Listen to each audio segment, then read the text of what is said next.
하나의 교육이니까 잔소리라 생각하지 마시고 좀 더 똑소리 나는 성도가 되게 하기 위한 하나의 훈련 과정이라 생각하시면 됩니다. 오늘 제목은 이방 나라들을 향한 심판입니다. 배경 같이 한번 읽어볼까요? 시작. 13장에서 23장은 이스라엘을 중심으로 그 주변국과 세계 여러 나라들에 대한 심판의 내용을 담고 있습니다.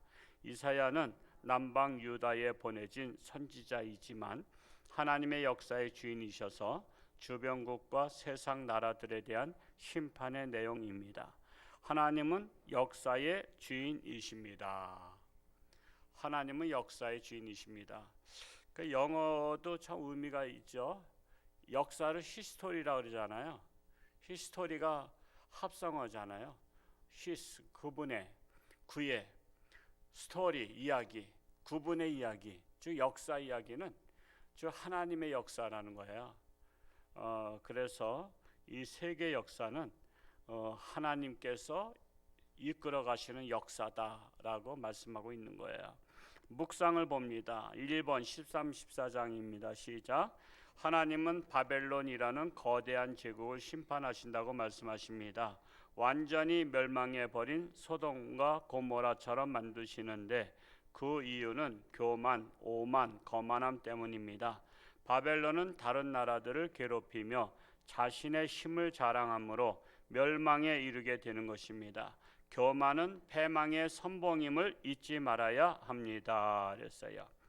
자, 이웃나라, 하나님께서는 이 성경에 이스라엘만 아니라 이웃나라에 대해서도 심판하신다고 말씀하시는데 그 이유는 교만과 오만과 거만함 때문이란 거예요. 교만함은 심판받는다. 바벨론은 다른 나라들을 괴롭히며 자신의 힘을 자랑함으로 멸망에 이르게 된다라는 것입니다. 자신의 힘을 자랑하면 멸망할 때가 됐다. 나라뿐만 아니라 국가나 개인이나 교만하면 망합니다. 그래서 우리는 돈이 많아도 겸손해야 되고 많이 배웠어도 겸손해야 되고요. 잘났을수록 겸손해야 돼요. 왜? 미안하잖아. 내가 돈이 많으면 돈 없는 사람들 앞에 주지도 않으면서 거들먹거리면 그거는 미안하잖아요.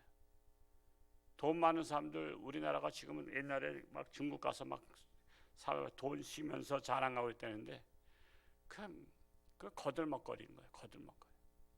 그래서 한국 사람들이 그 필리핀이나 이런 데서는요, 한국 사람이 표적이야. 한국 사람 돈 많다고 소문 나가지고 한국 사람들을 우스한 곳으로 끌고 가서 죽여버리고 돈 빼앗아가. 그러니까 돈 자랑하다 죽은 사람들도 많아. 돈 자랑하다가. 그래서 우리는 정말 나는 무엇이고 저 사람들은 무엇인데 난 이렇게 잘 먹고 잘 사는가. 그래서 우리는 겸손해야 돼요. 겸손. 2번 15, 16장입니다. 시작. 이어서 이스라엘의 남부 사해바다 동편에 있는 모압이라는 나라를 심판하시는데 3년 내에 모압의 영화가 다 사라지고 통곡하게 되는 심판이 있을 것인데 역시 모압도 교만함 때문입니다. 6절에 보면 모압이 심히 교만하고 거만하며 분노함과 자랑이 있었습니다. 하나님은 이처럼 교만을 싫어하십니다. 하나님이 가장 싫어하시는 것은 첫째도 교만, 둘째도 교만, 셋째도 교만이다. 가장 좋아하시는 거 겸손이다. 겸손. 그래서 우리는 어디 가든지 늘 겸손해야 됩니다. 나보다 못한 것 같은 사람일수록 그분 앞에서 겸손해야 돼. 그러면은 하나님께서 지켜보시고 기뻐하십니다. 3번 17장 중심의 시작. 다메섹에 관한 경고라고 했는데 다메섹은 수리아의 수도였습니다. 이 다메섹이 무너진 무더기가 될 것을 말씀하시는데 이어서 북이스라엘도 함께 멸망이 선포됩니다. 왜냐하면 이스라엘은 하나님을 의지하지 않고 수리아와 연합하여 아람 군대를 물리치려 했기 때문입니다. 하나님을 신뢰해야 됩니다. 연합이라는 것은 하나님의 나라와 연합해야지요. 우상의 나라와 연합하면 망하는 길로 가는 거예요. 우리나라가 그랬을 뻔했잖아요. 중국과 연합하려 했잖아요. 중국은 하나님을 부조하는 나라고 교회를 때려부시는 나라예요. 그런 나라와 연합하면 망하는 길로 가는 거예요. 중국의 정책이 그래도 우리나라가 많이 막았어요. 1대1로라 그러죠. 1대1로. 그것 때문에 지금 1대1로 때문에 지금 망한 나라가 스리랑카예요.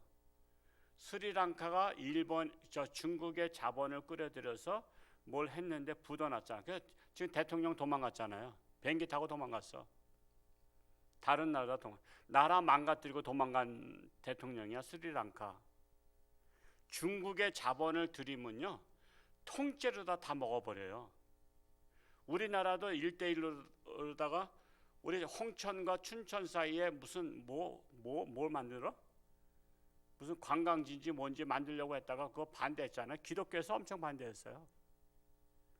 그거 들어오면 발전되는 게 아니요. 다 잡아먹는 거야. 저기 또 어디도 그러려 그랬죠? 동해 정동진에도 하려고 했다가 또 반대했죠. 우리나라에 그게 투자가 아닙니다. 그러니까 여러분 도지사도 잘 뽑아야 돼.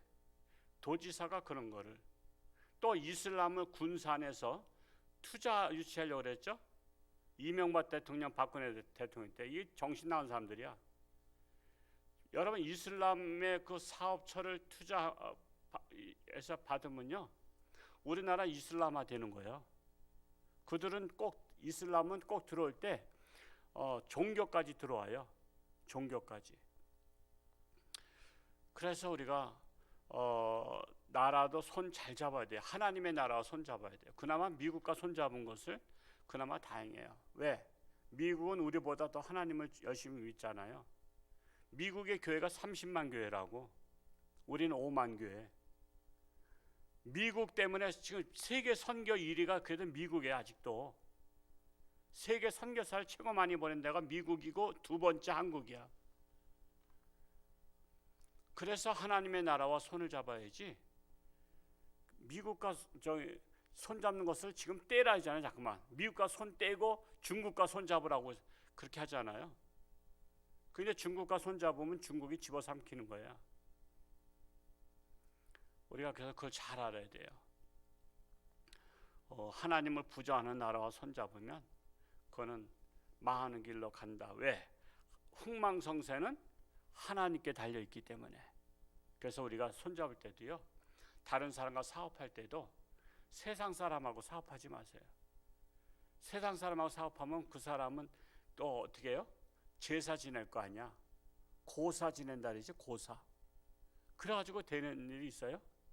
그러니까 여러분 할 수 있으면 하나님의 사람과 손을 잡고, 할 수 있으면 하나님의 사람들하고 놀러 다녀도 놀러 다녀야지 세상 사람하고 놀러 다니면 맨날 세상 얘기만 하게 된다라는 거예요.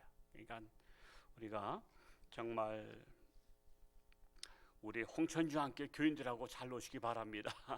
홍천중앙교회 교인들하고 잘 노시는 게 복받는 길이고, 또 그것도 항상 신앙도 나보다 더 좋으신 분, 나보다 더 좋으시고 하나님을 자랑하고 이웃을 자랑하는 분, 그냥 맨날 따면은 누구 집사 비판하고 누구 집사 비판하고 그런 분 만나지 마시고, 그러면 신앙도 안 올라가. 신앙도 떨어져. 그러니까 여러분 잘 판단해서 어느 집사님 만나면 늘 남 비판해, 남 흉보고, 그러면 내가 이분 만났다가는 내가 신앙 다 팔아먹겠구나. 그래서는 다음부터는 만나지 않기 바랍니다. 그냥 만나면 칭찬하고 만나면 뭐하고 그런 분을 여러분 만나야 돼요. 그냥 신앙이 더 도전받을 수 있는. 한 구절 봅니다. 오늘 말씀 읽으면서 마음에 와닿는 말씀 한 구절을 적고 되뇌어 봅시다. 이사야 14장 13절을 적었습니다. 14장 13절 같이 읽어볼까요? 시작. 내가 내 마음에 이르기를 내가 하늘에 올라 하나님의 무별 위에 내 자리를 높이리라. 내가 북극 지폐의 산 위에 앉으리라. 이것은 가장 최고 높은 자리에 올라가 있다는 겁니다. 근데 이렇게 생각하는 그 나라, 이 바벨론 나라를 하나님께서 멸하시겠다는 거예요. 여러분, 하나님은요 내 생각을 판단하시는 하나님이셔. 지금 이제 앞으로는 더 과학이 발달되면요, 여러분 이제 생각을 다 알아요. 생각을 다 알게 되면 여러분 좋을 것 같아, 안 좋을 것 같아? 좋은 면도 있겠죠, 상대방에 대해서.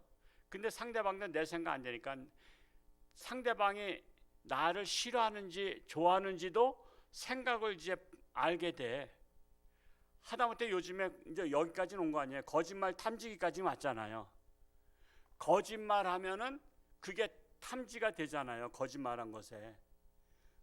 여러분 처음에 발명하기가 어렵지 업그레이드 시키는 거는 문제가 안 돼요. 여러분 처음에 자동차 발명했을 때 자동차가 시속 한 20km인가? 뭐 그것밖에 안 됐다래요. 근데 이제 자동차를 발명했으니까 그때부터 계속 업그레이드 시켜서 지금 시속 200km, 300km 달리잖아요. 그것처럼 거짓말 탐지기가 발명됐다는 거는 이제는 남의 생각을 읽을 수 있는 시대가 됐다는 거예요. 이제 계속 발전하니까. 그러면 이제 사람들 딱 이제 저기 하면요, 양심에 어떤 생각 갖고 있는지 부부간에도 다 알아. 저녁 때 들어와서 당신 오늘 하루 종일 있었던 일 말해봐. 근데 누구 불륜 저지른 사람은 그 말 안 할 거 아니야. 당신 거짓말 딱 뜨네. 이 시간대에 당신 뭐 했어? 그 거짓말로다 막 변명하면 에이 벌써 이 거짓말쟁이구나. 그러니까는 이제는 거짓말도 못하는 시대가 돼. 그렇기 때문에 하나님께서는 참으로 이제 내 생각을 판단하시는 하나님. 왜? 생각도 누가 만드셨어요? 하나님이 만드신 거야. 참 생각이 희한하죠? 눈에 보이지도 않는 실체예요. 여러분 지금 생각하고 있죠, 지금? 빨리 안 끝나나 생각하시는 분 두 분 계시고 생각을 하고 있다고 지금. 근데 생각은 눈에 보이지는 않아. 근데 생각은 지금 막 돌아가고 있다고. 이 생각 저 생각. 그러니까 생각이 실체가 있는 거야. 눈에는 보이지 않는 실체가 있는 거야. 근데 그걸 누가 만드셨어요? 하나님이. 만드신 하나님은 생각을 다 읽으시는 하나님이셔. 그래서 우리는 생각이 중요하다. 어떤 생각? 우리는 하나님 앞에 늘 겸손한 생각, 하나님 앞에 늘 정직한 생각, 올바른 생각을 하는 것이 중요하다는 거예요. 그래서 정말 우리 생각을 잘 하자, 좋은 생각을 잘 하자라는 것입니다. 말씀을 묵상하면서 나의 삶에 적용할 것과 실제적으로 행동에 옮길 것을 구체적으로 적어봅시다. 나의 생각을 잘 관리하자. 교만하지 않도록 겸손히 교만을 물리치자. 그래서 늘 좋은 생각하자. 좋은 생각하려면요, 좋은 생각을 많이 들어야 돼. 그리고 많이 귀감이 돼야 돼. 좋은 생각들. 그러면 나도 저 사람처럼 좋은 사람 돼야지. 나도 저 사람처럼 열심히 해야지. 그래서 여러분 좋은 생각들을 많이 내 귀에 들리게 해야 돼요. 나쁜 생각 들리면 그게 따라간다니까. 하여튼 그래서 우리가 하나님 말씀을 늘 들으려고 하는 것입니다. 그래서 교만을 물리치고 겸손하자. 감사하는 성도는 더욱더 풍성한 삶을 살게 됩니다. 오늘 하루 돌아보면 한 줄로 감사합시다. 저도 우리 형제들이 많습니다만 도시에 있는 분들 형제들에게 홍천 감자, 홍천엔 감자가 참 좋잖아요. 뭐 비싸지도 않고 뭐 적당한 가격이요. 그래서 감자를 하나씩 선물해줘서 참 감사하고, 또 옥수수 나오면 옥수수 또 한 2, 30자루씩만 선물해도 뭐 시컨 잡수잖아요. 그렇게 해서 참으로 홍천에서 선물할 수 있다는 것이 참으로 감사합니다. 선물 받는 게 좋아요, 주는 게 좋아요? 주는 기쁨이 더 크다. 주는 기쁨이. 그래서 선물을 나누는 교회, 우리 교회가 나눔의 교회가 된 것이 감사하고요. 오늘 정보경 집사님이 또 백숙 삼계탕 50인분을 점심 때 가져와서 대접하니까 오늘 시간 되신 분들은 우리 노인분들 대접한다 그랬는데 노인분들이 얼마 안 계셔요. 우리 교회 숫자 세보니까 전체 정원 70세 이상이 40명이야. 근데 이렇게 저렇게 못 나오신 분이 반 이상이 되니까 한 30인분이 남아. 그러니까는 염려하지 말고 그냥 오세요. 오셔서 그거 다 처분해야 되니까. 그렇다고 또 냉장고에다 놔둬도 또 상해. 요즘 이 여름에. 그러니까 와서 먹어주는 게 도와주는 거다. 그러니까 대접하는 사람 또 보람도 있게. 오늘 대접하려고 50명분 가져와서 끓이는데 10명 오면 그 나머지 다 어떻게 할 거야. 그러니까 하여튼 오늘 점심때 시간 되신 분은 12시까지 딱 오셔서 대접받으시기 바라고요. 이렇게 대접하는 분, 그분은 장애인 복지관에도 50명분을 대접한대요. 그러니까 한 100명분을 대접하는 거야. 그러니까 100명분을 남을 대접할 수 있는 사람이 된 것도 감사한 일이죠. 그래서 정말 우리 교회는 알게 모르게 남들을 대접하는, 여러분 주변에 사랑하는 이웃들을 대접하는 여러분 되시기를 축복합니다.